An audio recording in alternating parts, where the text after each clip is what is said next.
And so we want to take a look at one of my favorite scriptures in this process.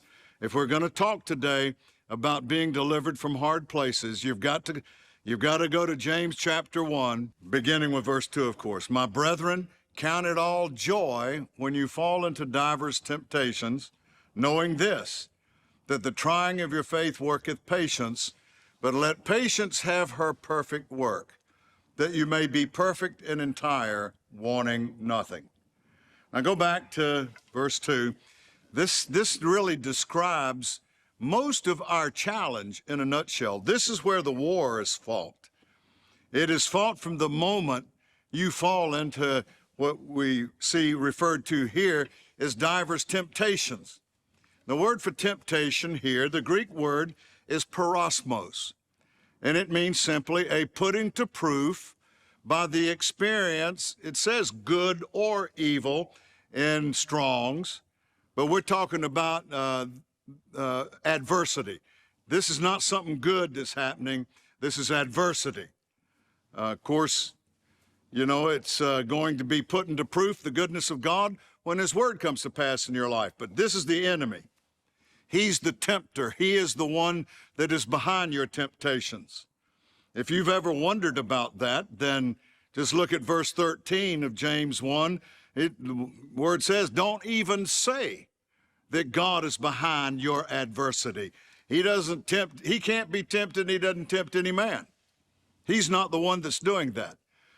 Now, temptation doesn't just mean an enticement to sin.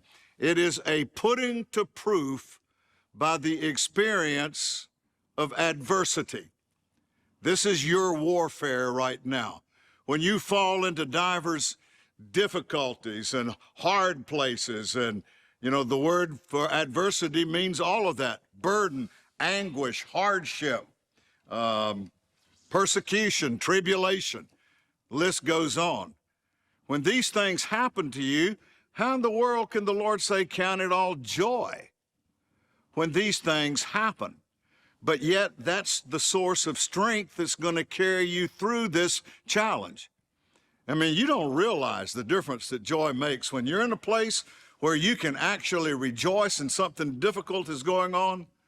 It's like that challenge shrinks in insignificance. Joy is your spiritual strength to see it through the hard places you face. And so he says, count it all joy when these times come. How can you possibly do that?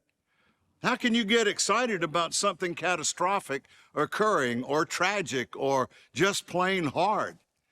Well, it says, if you know this, you can count it all joy. If you know this, that this is about the trying of your faith. That's what this is. The enemy knows that if he can't change what you believe, he can't alter your destiny in God.